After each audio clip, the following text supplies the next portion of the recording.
Good morning, friends. Today we are going to start the chemistry section of class 10th. Okay, what all topics we are going to cover, it is written over here. उससे पहले we'll discuss about the class 10th क्या chapters हम पढ़ने वाले हैं. Total 5 chapters हैं हमारे, and these are, first is the chemical reaction and equation. Second chapter is acid, base and salt. Third chapter is matter and non-metal. Fourth chapter is carbon and its compound, and the last one is about the periodic table. So all the chapters are different from each other, and they will be linked from the class 9th. Okay, we start our session over here. The topics to be covered. The first topic, as you seeing on the board, that is chemical changes and chemical reaction. So what are the changes? Like chemical reaction होती कब है, क्या है, इसका छोटा सा जो introduction part है वो हम इस टॉपिक में कवर करेंगे. The second topic is the characteristics of the chemical reaction. Chemical reaction अगर हो रही है तो उन केमिकल रिएक्शन की क्या कैरेक्टरिस्टिक्स होगी. ठीक है, अच्छा, इसी में हम लोग सारी चीजें कवर करेंगे. ठीक है. Next third topic is balancing the chemical reaction. अगर केमिकल रिएक्शन है तो हम उसे बैलेंस कैसा करना, सबसे इंपॉर्टेंट पार्ट है ये. क्योंकि देखो बच्चों, यहाँ पर एग्जाम में सीधे डायरेक्ट क्वेश्चन बनता है. यहाँ से चाहे वो मल्टीपल चॉइस क्वेश्चन हो, चाहे 2 या 3 नंबर का क्वेश्चन हो, यहाँ से सीधे क्वेश्चन बनता है balancing the chemical reaction. And ये जो मैंने लिख रखा है यहाँ पे why do we need to balance, इसके बारे में हम लोग बात करेंगे. ठीक है. इसके बाद नेक्स्ट हमारा टॉपिक आता है types of reaction. Types of reaction, यहां से क्वेश्चंस बनते हैं और बहुत इंपॉर्टेंट टॉपिक है ये अपने आप में. तो 5 हमारी केमिकल रिएक्शंस हैं. ठीक है. तो टाइप्स ऑफ रिएक्शन में सबसे पहली है combination reaction, second is decomposition reaction, third is displacement, double displacement and redox. Redox किससे मिलके बनी है? ऑक्सीडेशन एंड रिडक्शन, दोनों से मिलके बनी है. क्या चीजें होती है हम इसके बारे में डिस्कस करेंगे. The last topic is corrosion and rancidity. तो ये जो टॉपिक्स हैं हमारे, इन टॉपिक्स के बारे में हम लोग चर्चा करें. चलो बच्चों, अब इस चैप्टर को स्टार्ट करने से पहले हमें क्लास 9 के कुछ चैप्टर्स जो 3rd और 4th चैप्टर थे 9th के, उनके बारे में समझना पड़ेगा. उनकी मदद से चैप्टर 10 स्टार्ट होता है. जहां पर 9th का 3rd और 4th चैप्टर बच्चों खत्म होता है, ये जो आपका 10th का फर्स्ट चैप्टर है वो वहां से स्टार्ट होता है. जैसे कुछ चीजें आपको समझा देता हूं मैं, कि अगर आपको कोई रिएक्शन लिखनी है, सपोज आपको एक वर्ड इक्वेशन मैंने दे दी, ठीक है, उसके बारे में अगर आपको लिखना है तो सबसे पहले आप उसको फॉर्मूला आना चाहिए उसका. सपोज मैंने एक फॉर्मूला लिख दिया आपका, sodium phosphate plus potassium iodide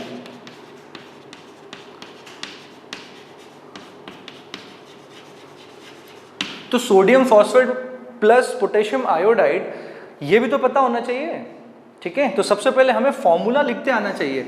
अगर फॉर्मूला नहीं लिखते आएगा तो आप वर्ड इक्वेशन को आप केमिकल रिएक्शन इक्वेशन में आप बदल नहीं सकते. ठीक है. तो सबसे पहले आपको उसको समझना पड़ेगा. इसको समझना है तो चैप्टर 3rd और चैप्टर 4th क्लास 9th के आपको वीडियोस देखना पड़ेंगे.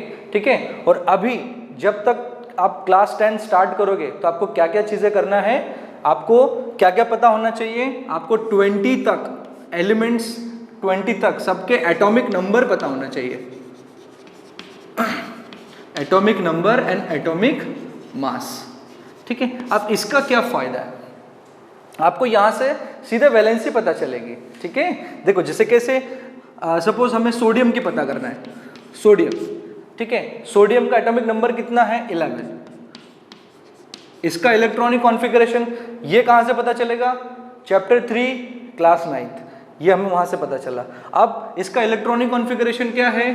2,8,1. ठीक है, ये इसका इलेक्ट्रॉनिक कॉन्फ़िगरेशन है. अब देखो इससे इसकी वैलेंसी कैसे पता चले, इससे वैलेंसी सोडियम की कैसे पता चलेगी, हम लोग देखते हैं. ठीक है. आउटर मोस्ट शेल में कितने इलेक्ट्रॉन्स होना चाहिए? 8 इलेक्ट्रॉन्स होना चाहिए. पढ़ा था हमने. तो यहाँ पर कितना है आउटर मोस्ट शेल में? 1. अच्छा, एक या तो वो लूज करे या 7 गेन करे, दोनों में से आसान कौन है? एक को लूज करना, ठीक है। जैसे ही ये एक इलेक्ट्रॉन को लूज करेगा तो क्या इलेक्ट्रॉनिक कॉन्फ़िगरेशन हो जाएगा इसका? 2,8 स्टेबल हो गया। अच्छा, इलेक्ट्रॉन के ऊपर कौन सा चार्ज होता है? नेगेटिव। इलेक्ट्रॉन के ऊपर नेगेटिव चार्ज होता है, इसका मतलब क्या है? नेगेटिविटी जा रही है, तो क्या आएगी? पॉजिटिविटी। तो कितने इलेक्ट्रॉन गए? एक इलेक्ट्रॉन, तो कितने पॉजिटिव हो गया? Na positive. ये इसकी वैलेंसी हो गई, Na positive. 1 is the valency of sodium, ठीक है। तो ये उसकी वैलेंसी होगी। ऐसे आप सारे 20 तक एलिमेंट्स की आप वैलेंसी पता कर सकते हो, तो इससे आपको फॉर्मूला लिखने में प्रॉब्लम नहीं होगी। अब जैसे ये फॉस्फेट है, phosphate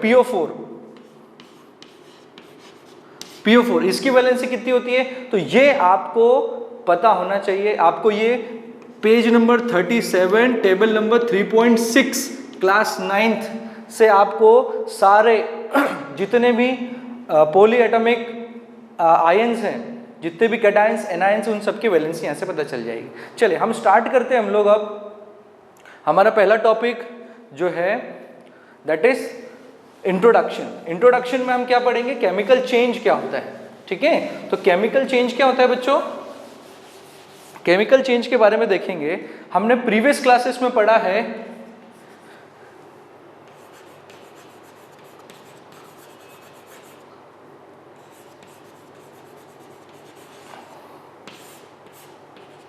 chemical change and physical change के बारे में।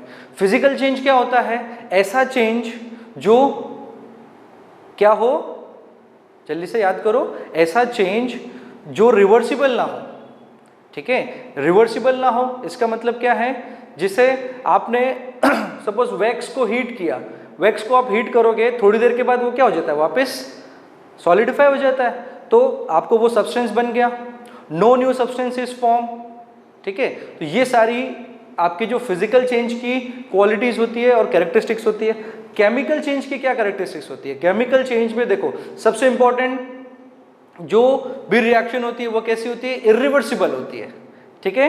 कैसी होती है? इरिवर्सिबल, मतलब उसको आप रिवर्स नहीं कर सकते। जैसे सिंपल से चेंज, जैसे आप मिल्क का कर्डिंग हो जाना, मिल्क जब कर्ड बन जाता है, दूध जब दही बन जाता है, तो you can not get back milk from it, आपको वापस वहां से मिल्क नहीं मिलेगा। तो ये क्या है? Irreversible. The second point is chemical reaction का क्या है, या केमिकल चेंज का क्या है? इसमें न्यू सब्सटेंस फॉर्म होता है, ठीक है। न्यू सब्सटेंस फॉर्म होता है। तो सबसे पहला केमिकल चेंज का पॉइंट क्या हो गया? It is irreversible change.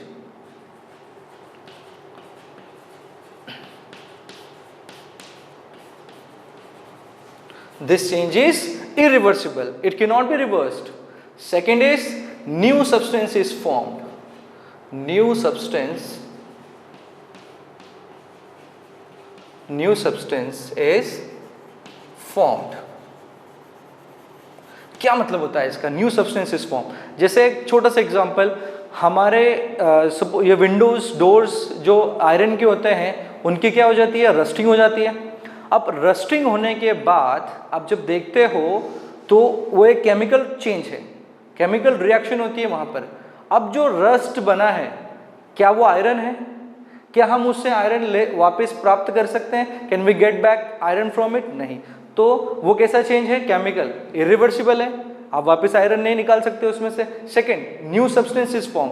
अब जो ये रस्ट बना है, इट इज नॉट आयरन, मतलब नया सब्सटेंस बना है। And third is it is always followed by a chemical reaction, ठीक है।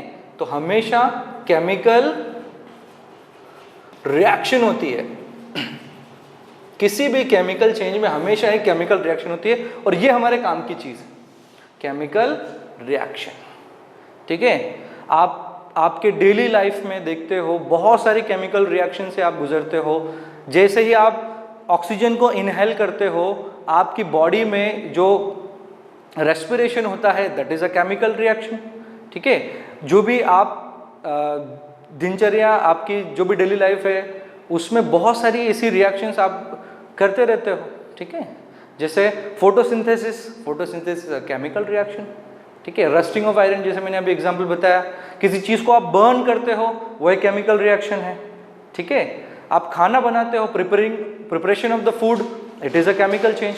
तो आप किसी भी केमिकल चेंज को देखोगे तो ये चीज़ें आपको मिलेगी और इसके बारे में आप पढ़ चुके हो। हमारे यहाँ पर काम की चीज़ क्या है, ये हमारे काम की चीज़ है केमिकल रिएक्शन, इसके बारे में हम डिस्कस करेंगे। सो केमिकल चेंज में केमिकल रिएक्शन के बारे में हम पढ़ते हैं। केमिकल रिएक्शन क्या होती है, what is a chemical reaction. तो बच्चों केमिकल रिएक्शन को अगर हम ध्यान से देखें तो अगर इसके डेफिनेशन पॉइंट ऑफ व्यू से देखें, अच्छा आप लोगों को पढ़ना कैसे है, कभी भी आपको बिल्कुल ऐसा देखकर और सुनना नहीं है, आपको कॉपी पेन निकालकर नोट्स बनाना है एक प्रॉपर फिजिकल क्लास के जैसे, ठीक है। जब भी आपको लग रहा है कि कुछ नोट डाउन करना है, आपके वीडियो को पॉज कीजिए और उसको नोट डाउन कीजिए और प्रॉपर नोट्स बनाइए। सेल्फ नोट्स सबसे इंपॉर्टेंट नोट्स होते हैं, बिल्कुल नोट्स बनाते चले और टॉपिक वाइज इसको समझते चले। तो केमिकल रिएक्शन क्या होती है, केमिकल रिएक्शन का अगर एक ब्रॉडली हम इसका लुकआउट देखें तो केमिकल रिएक्शन बच्चों होती है जिसमें कुछ रिएक्टेंट्स आपस में रिएक्शन करते हैं एंड दे फॉर्म प्रोडक्ट, ठीक है। कुछ रिएक्टेंट्स आपस में रिएक्ट करते हैं और प्रोडक्ट बनाते हैं। तो अगर हम बेसिक केमिकल रिएक्शन को देखें तो कैसी होती है, इसमें कुछ क्या होते हैं रिएक्टेंट्स, क्या होते हैं रिएक्टेंट्स, और रिएक्टेंट्स क्या बनाते हैं, प्रोडक्ट बनाते हैं, ठीक है। अब रिएक्टेंट्स कितने हो सकते हैं, मिनिमम दो या दो से ज्यादा, ठीक है, ये रिएक्टेंट्स हो सकता है। अच्छा एक रिएक्टेंट भी हो सकता है, इसके बारे में हम भी डिस्कस करेंगे।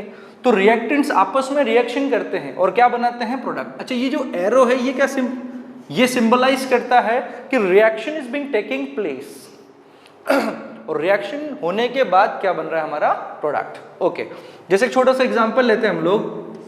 हमने एग्जांपल लिया Mg प्लस O2, क्या बना हमारा MgO, ठीक है।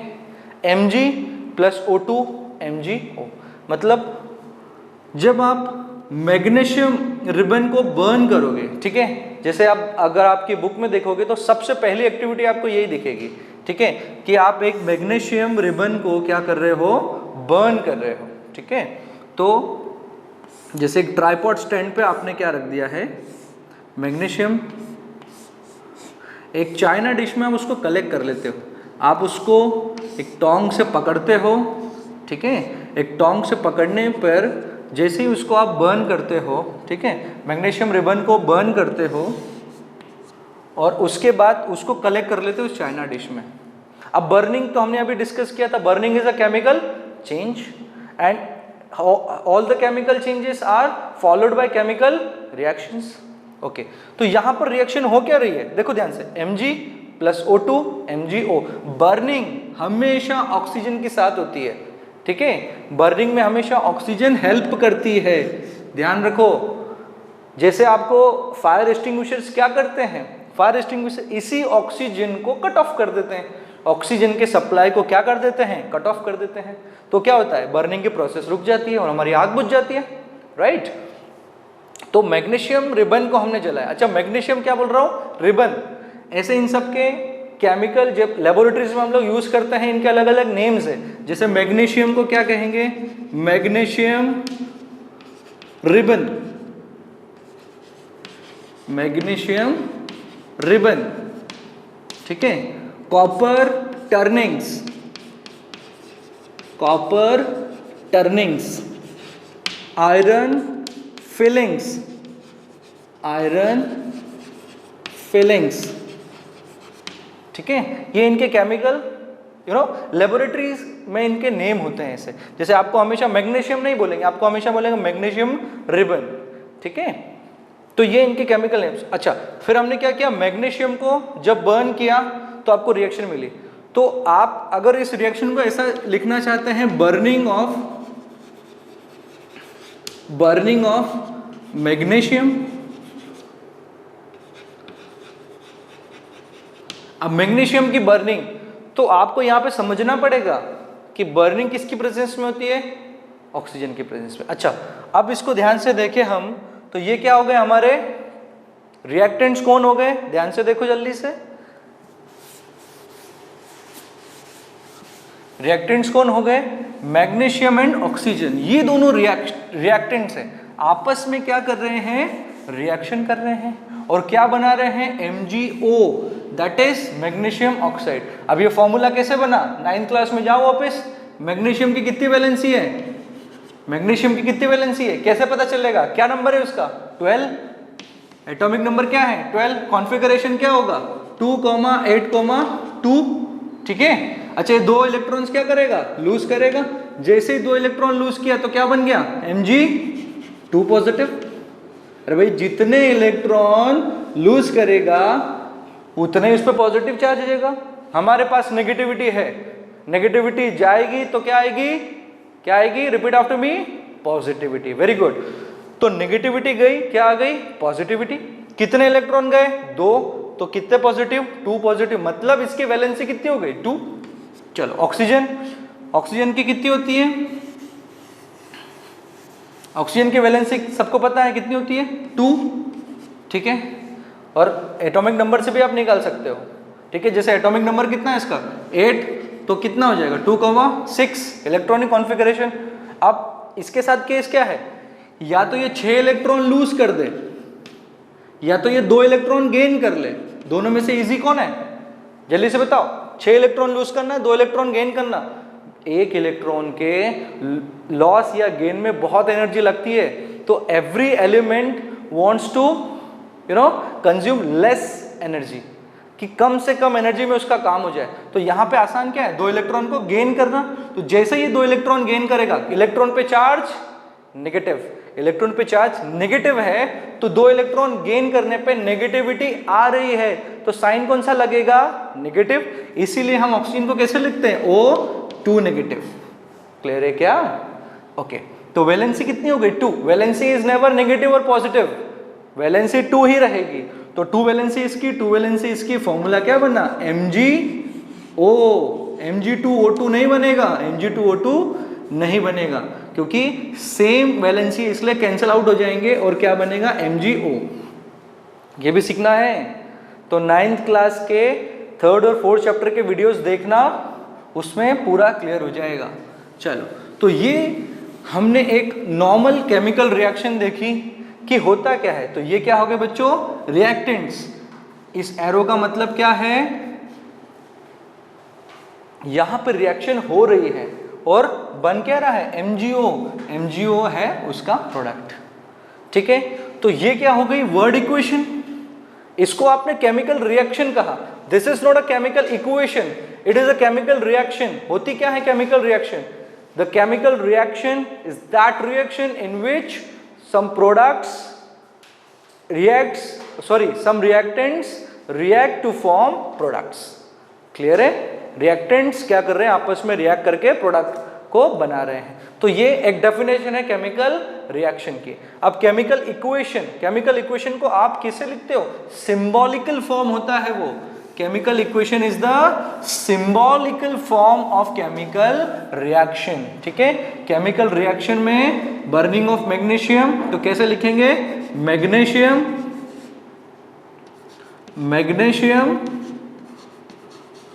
प्लस ऑक्सीजन, एरो का मतलब क्या होता है? गिव राइस, मतलब प्रोडक्ट बनाएगा। तो क्या बनाएगा? मैग्नीशियम, क्या बनाएगा? Magnesium oxide.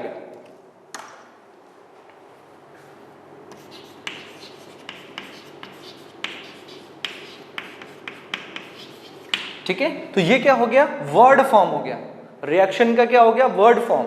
ये रिएक्शन का स्केलेटन फॉर्म। अब यहां पे ध्यान से देखो,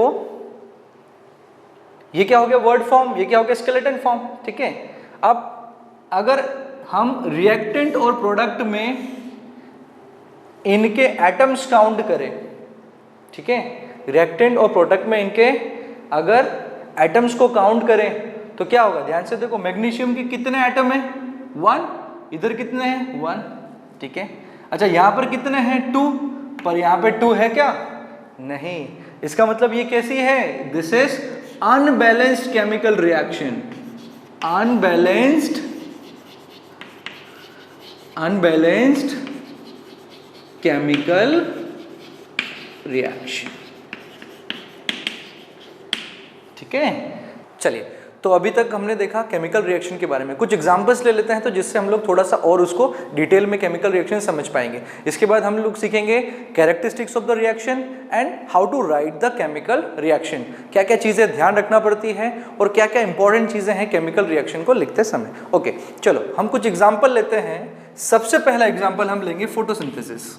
ठीक है, फोटोसिंथेसिस क्या होता है सबको पता है, बचपन से पढ़ रखे हम लोग।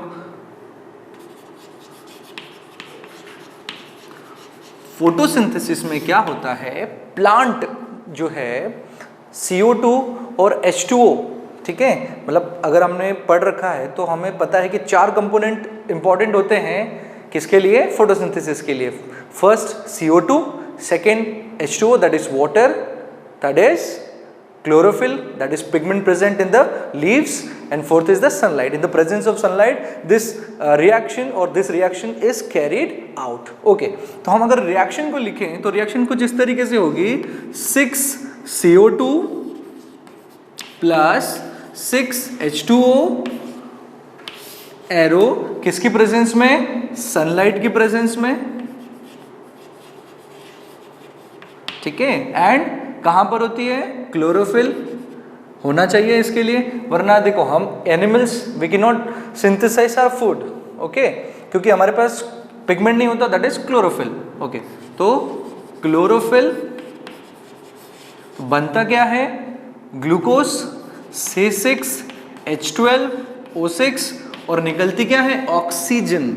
ठीक है, ऑक्सीजन गैस इवॉल्व होती है और उसी को हम कंज्यूम करते हैं, इनहेल करते हैं। ठीक है, तो ये रिएक्शन अगर आप देखोगे, ये रिएक्शन बिल्कुल हमारे आसपास विद्यमान है। और इसको देखो, कार्बन डाइऑक्साइड की प्रेजेंस में, अच्छा ये 6 क्या है, 6 मोल्स हम पढ़ चुके हैं ना 9th क्लास में, तो 6 moles of carbon dioxide, 6 moles of H2O that is water, ये रिएक्ट करेंगे आपस में। ठीक है, सनलाइट और क्लोरोफिल की प्रेजेंस में 1 मोल ऑफ ग्लूकोज बनाएंगे। ये पूरा ग्लूकोज है, ठीक है, ये कंप्लीट क्या है, ग्लूकोज। इसका कितना मोल है, 1 मोल, तो 1 मोल क्या बनाया, ग्लूकोज, और 6 मोल क्या बनाया, ऑक्सीजन। ठीक है, ऑक्सीजन के इसने क्या बनाया, 6 मोल।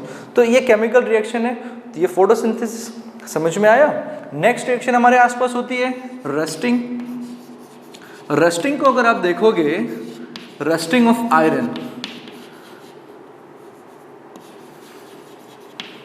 ठीक है, अच्छा यू कैन नॉट से रस्टिंग ऑफ कॉपर, सिर्फ आयरन के लिए ही ये वर्ड यूज होता है। ठीक है, तो रस्टिंग ऑफ आयरन, ठीक है, जैसे कॉपर का अगर बोलोगे तो कोरोजन ऑफ कॉपर या फिर टार्निशिंग ऑफ कॉपर, तो रस्टिंग वर्ड से प्रॉपर आयरन के लिए ही यूज होता है। तो रस्टिंग ऑफ आयरन किसकी प्रेजेंस में, अच्छा नॉर्मली सोचो, जब आपको आप देखते हो आपकी जो आयरन की बार्स होती है विंडोज में लगी है, उनमें जंग कब लगती है, रस्ट कब लगती है, in the presence of water, जब उस पर पानी आ जाता है ऑक्सीजन के प्रेजेंस में। ठीक है, तो आयरन का सिंबल क्या है, Fe।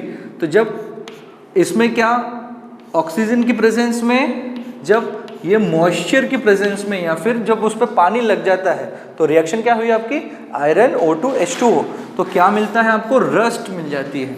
रस्ट का फॉर्मूला Fe2O3.XH2O, Fe2O3.XH2O। अब आप बोलोगे सर ये डॉट क्या हो गया, ये तो समझ ही नहीं आ रहा, नई चीज मिल गई।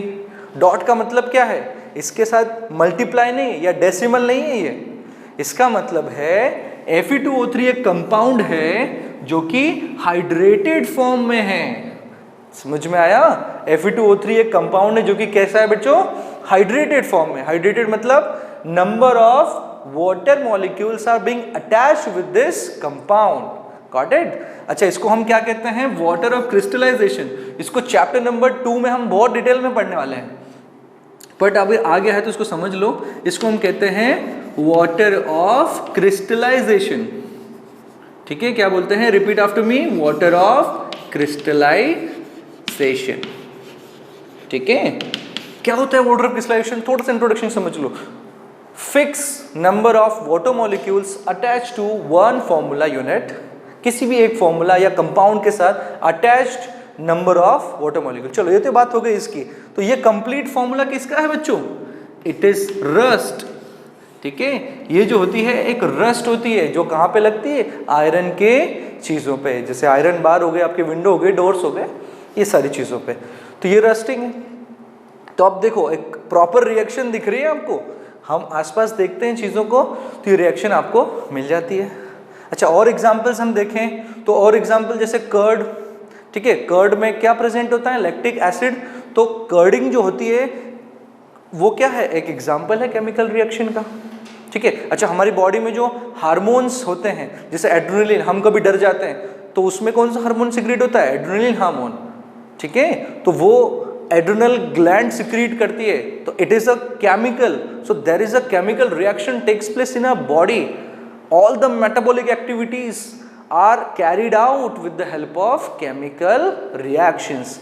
तो हमारी बॉडी में जितनी मेटाबॉलिक एक्टिविटीज है और ये सारे एग्जांपल्स हमें बताते हैं कि केमिकल रिएक्शंस के आसपास ही हम लोग रहते हैं, ठीक है। नाउ नेक्स्ट टॉपिक इज बेटा characteristics of the chemical reaction. कैसे पहचाने रिएक्शंस हो रही है, हम ये इसको पहचानेंगे कैसे, डिस्टिंग्विश कैसे कर पाएंगे, तो उसको बोलते हैं हम लोग characteristics of the chemical reaction, ठीक है।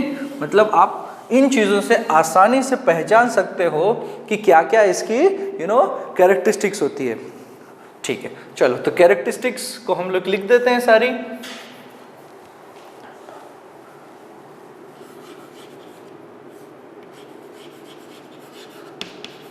कैरेक्टरिस्टिक्स ऑफ केमिकल रिएक्शन, ठीक है। चलो, सबसे पहले कैरेक्टरिस्टिक्स की बात करें हम अगर, तो सबसे पहली कैरेक्टरिस्टिक्स होती है इवोल्यूशन ऑफ अ गैस,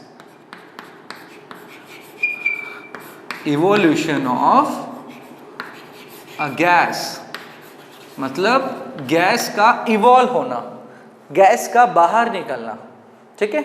इसके एग्जांपल्स देखते हैं हम लोग, ठीक है। अच्छा, पहले मैं नोट डाउन कर लेता हूं सबको और फिर हम उसको डिटेल में स्टडी करेंगे। तो सबसे पहला है इवोल्यूशन ऑफ गैस, ठीक है। Second is formation of precipitate, ये वर्ड आप पहली बार सुन रहे हो, फॉर्मेशन ऑफ प्रेसिपिटेट, ठीक है। प्रेसिपिटेट का बनना क्या है हम लोग समझेंगे। Third point is change in the state,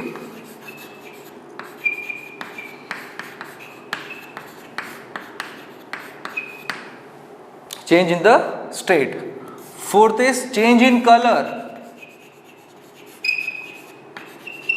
change in colour, and the last one is change in the temperature, change in temperature.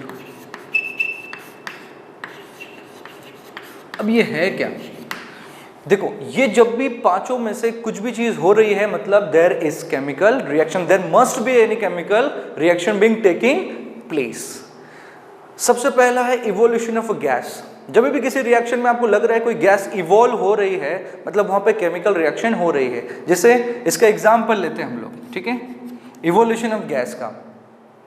Evolution of gas का हम लोग एग्जांपल देखें तो क्या है, आपकी बुक में एक एक्टिविटी दे रखी है, एक्टिविटी नंबर 2, ठीक है। एक्टिविटी 1 के बारे में हमने डिस्कस किया था, क्या थी वो, जब हम लोग मैग्नीशियम रिबन को बर्न करते हैं in the presence of oxygen, तो हमने देखा था MgO फॉर्म होता है। सेकेंड एक्टिविटी इसके बारे में, जब हम क्या करते हैं, हम लोग HCl में कुछ जिंक ग्रैनुअल्स डालते हैं, ठीक है, क्या डालते हैं, zinc granules, iron filings, copper turnings, zinc granules, ठीक है, इनके बारे में बताया ना मैंने, लेबोरेटरी टर्म्स है ये, ओके। तो देखो जिंक ग्रैनुअल्स, हमने क्या किया, एक बीकर लिया, ठीक है, एक बीकर के अंदर हमने क्या किया, HCl लिया, HCl, ठीक है, और उस HCl में क्या किया हमने, जिंक ग्रैनुअल्स को डाला, ठीक है, जिंक के छोटे छोटे टुकड़े डाले हमने, ठीक है, और हमने ये देखा कि यहां पर कुछ, जब हमने देखा तो यहां पर क्या हो रहा है, कुछ गैस इवॉल्व हो रही है, ठीक है, एक गैस इवॉल्व हो रही है और वो गैस कौन सी है, हाइड्रोजन गैस। अच्छा, इस रिएक्शन को हम देखें तो कैसा होगा रिएक्शन, जिंक ग्रेनुअल डाला हमने, किस में डाला, HCl में डाला, ठीक है, और रिएक्शन क्या हुई, दोनों से मिलके क्या बनेगा, फॉर्मेशन होगा ZnCl2 का and evolution of gas H2। ठीक है, सारे सिंबल्स क्या है ये सब हम जब chemical reaction, writing of chemical reaction के बारे में पढ़ेंगे तो हम सारी समझेंगे कि इनके सिंबल्स होते हैं। जैसे जिंक क्या है, सॉलिड फॉर्म में है, HCl क्या है, एक्वस फॉर्म में है, ZnCl2 कैसा मिलेगा, एक्वस फॉर्म में, और H2 क्या है, गैस, और गैस क्या हो रही है, एरो क्या इवॉल्व होना, ये सब समझेंगे हम लोग अभी। तो देखो गैस का इवोल्यूशन हुआ तो इसका मतलब क्या है, हमारे पहला पॉइंट समझ में आ गया आपको, जिंक जब HCl में डालोगे आप जिंक को तो गैस इवॉल्व हो रही है। तो इवोल्यूशन ऑफ गैस अगर हो रही है मतलब क्या है, केमिकल रिएक्शन वहां पे प्रेजेंट है। अच्छा, एक और चीज, एक और एग्जांपल ले लेते हैं। आप जब कार्बन को बर्न करते हो, ठीक है, कार्बन या फिर सपोज मीथेन को बर्न किया आपने, ठीक है, तो क्या करोगे आप, जैसे हम लोग मीथेन को बर्न करेंगे तो क्या निकलेगा, CO2 गैस का इवोल्यूशन होगा। ठीक है, ये अभी भी अनबैलेंस रिएक्शन है, ठीक है, ये अनबैलेंस रिएक्शन, इनको बैलेंस करना हम लोग सीखेंगे। ओके, तो CH4O2 कौन सी गैस इवॉल्व हुई, CO2, और H2O क्या है, लिक्विड। तो हम इनकी फिजिकल स्टेट की बात करें, मीथेन क्या होती है, गैस है, ऑक्सीजन गैस है, CO2 गैस और H2O लिक्विड। ठीक है, इस तरीके से फॉर्मेशन होगा। तो हमको सीखना क्या है यहाँ पे, इवोल्यूशन ऑफ गैस, यहाँ पर H2, यहाँ पर CO2। अच्छा, इनको पहचानने के बेटा तरीके होते हैं, ठीक है, कि कैसे पहचानने। जैसे हमने ये जो CO2 प्रोड्यूस हुई, इसको अगर लाइम वाटर में अगर आप भेज दोगे, ठीक है, इस CO2 गैस को, सपोज यहाँ पे एक आपने CO2 गैस जो प्रोड्यूस हुई उसको आपने भेज दिया, किस में डाल दिया, लाइम वाटर में, ठीक है, तो वो लाइम वाटर को क्या कर देता है, मिल्की कर देता है। ठीक है, लाइम वाटर को वो क्या कर देता है, मिल्की। ठीक है, समझ में आया, ये क्यों होता है, क्या होता है, इसके बारे में हम डिटेल में समझेंगे। ठीक है, सेम एक अगर आप देखो तो H2 का भी एक टेस्ट होता है, कैसे, NCERT में वो दिया हुआ है आपका टेस्ट। अगर उसको देखो तो जैसे हाइड्रोजन गैस आपने क्या किया, एक सोप सॉल्यूशन में पास कर दी, किस में पास की है, सोप सॉल्यूशन में। हाइड्रोजन गैस को, ये H2 गैस जो प्रोड्यूस हुई हमने पास की उसको सोप सॉल्यूशन में। सोप सॉल्यूशन में जैसे पास करोगे तो वो क्या होंगे, उसके बबल्स निकलेंगे। ठीक है, तो जब उसके बबल्स निकलेंगे और उस बबल्स के पास आप जब बर्निंग कैंडल लेकर जाओगे, ठीक है, जब आप बर्निंग कैंडल लेकर जाओगे, इट बर्न्स विद डेज़ल, ये और पॉप साउंड के साथ एक साउंड निकलता है, दैट इज पॉप साउंड। ठीक है, पॉप साउंड के साथ वो क्या करने लगता है, और जलने लगती है। ठीक है, समझ में आया। तो ये दोनों टेस्ट हैं। तो ये पहली कैरेक्टरिस्टिक्स है हमारी इवोल्यूशन ऑफ अ गैस। ठीक है, पॉज करके नोट डाउन कर लिया करो आप। ठीक है, ओके। नेक्स्ट है हमारा formation of precipitate. What is precipitate? Precipitate को हम और भी बेहतर तरीके से आगे टाइप्स ऑफ रिएक्शन में पढ़ेंगे, बट अभी समझा देता हूं आपको प्रेसिपिटेट होता क्या है। Precipitate is insoluble solid substance which is present in reaction. जब आप दो रिएक्टेंट्स को आपस में मिलाते हो और वो दोनों कैसे हैं, मतलब लिक्विड स्टेट में हैं, और जैसे ही आप उनको एक साथ मिलाते हो, रिएक्शन करवाते हो उनकी, तो एक इनसॉल्युबल सब्सटेंस मिल जाता है जो कि बॉटम में जाके सेटल हो जाता है टेस्ट ट्यूब के। सपोज एक टेस्ट ट्यूब आपने ये ली, दूसरी टेस्ट ट्यूब ये ली, और जब इन दोनों को आपस में मिलाया, ठीक है, तो आपको कुछ बॉटम में इनसॉल्युबल सब्सटेंस सेटल होते हुए दिखता है, और उसी को हम क्या कहते हैं, प्रेसिपिटेट। तो जब वो प्रेसिपिटेट फॉर्मेशन हो जाता है तो हम क्या बोलते हैं, there is a chemical reaction is being taking place. Got it? Clear है? तो सेकेंड इज फॉर्मेशन ऑफ, इसको हम और डिटेल में पढ़ेंगे अभी टाइप्स ऑफ रिएक्शन में, इस पे हम चर्चा करेंगे। Next is change in the state. कभी कभी कुछ रिएक्शंस में क्या होता है, उनका स्टेट चेंज हो जाता है, सॉलिड से वो लिक्विड बन जाते हैं, लिक्विड से वो गैसेस स्टेट में आ जाते हैं, तो हम उनको क्या कहते हैं, चेंज इन द स्टेट। ठीक है, ये तो आपने बहुत ही आम तरीके से देखा होगा। Next is change in colour. Change in colour, colour कभी कभी आपको अपीयर होते हुए, डिसअपीयर होते हुए या कलर चेंज होते हुए आपको जनरली दिख जाता है, या फिर आपने जनरली 8th 9th क्लास में लिटमस पेपर के बारे में पढ़ा होगा। ठीक है, तो वहाँ पे चेंज होता है ना, वो केमिकल रिएक्शंस हो जाती है वहाँ पे। अब देखो यहाँ पर इसको हम समझें, चेंज इन कलर को एक छोटे से एग्जाम्पल से हम लोग समझते हैं। एक हमने टेस्ट ट्यूब ली, ठीक है, उस टेस्ट ट्यूब में हमने डाला CuSO4 copper sulphate. Test tube में क्या डाला? CuSO4 copper sulphate. Copper sulphate का कलर होता है ब्लू, ठीक है, इसका कलर होता है ब्लू। अब हमने इसमें क्या किया, एक आयरन की नेल डाली, ठीक है, इसमें हमने एक आयरन की नेल डाल दी, आयरन की नेल डाली और उसको ओवरनाइट रख दिया। ओवरनाइट हमने इसको रख दिया। अब जैसे ही हम देखते हैं चेंजेस, जब हम अगले दिन इसको देखेंगे तो जो ब्लू कलर है वो ब्लू कलर क्या हो जाता है? इट फेड्स अवे, वो फेड हो जाता है। ब्लू कलर जैसे ही फेड होगा, ठीक है, तो इस रिएक्शन को अगर हम देखें तो what is being taking place over here, इसको देखें ध्यान से, रिएक्शन कैसे हो रही है तो आपको और ज्यादा क्लियर होगा। तो कॉपर सल्फेट था हमारा, कॉपर सल्फेट में क्या डाला हमने? आयरन। आयरन का सिंबल क्या होता है? Fe। तो रिएक्शन क्या होगी? FeSO4 प्लस क्या होगा? FeSO4 plus copper. तो ये जो FeSO4 है, अच्छा ब्लू कलर किसका था, किसकी वजह से था? सॉल्यूशन का कॉपर सल्फेट की वजह से। ओके, अब ना ये जो FeSO4 है इसका कलर क्या होता है? इसका होता है लाइट ग्रीन कलर, ठीक है। तो एक्चुअल में हुआ क्या, कलर चेंज कैसे हुआ? पहले क्या था वो? CuSO4, बाद में क्या बना? FeSO4। मतलब CuSO4 जब FeSO4 में कन्वर्ट हुआ तब जाके उसका लाइट ग्रीन कलर हुआ। सो हमें वो कलर अपीयर होता है, ब्लू से वो फेड होते हुए दिखता है। तो हमें क्या मिला? Change in colour. तो चेंज इन कलर हुआ मतलब we can see that the reaction is being taking place. Okay, next is change in temperature. Last characteristics को हम समझें तो चेंज इन टेम्परेचर क्या होता है? जब हमें रिएक्शन में टेम्परेचर को चेंज हमें ऑब्जर्व हो, या तो कम हो या वो ज्यादा हो। जैसे एक छोटा सा एग्जांपल लेते हैं हम लोग।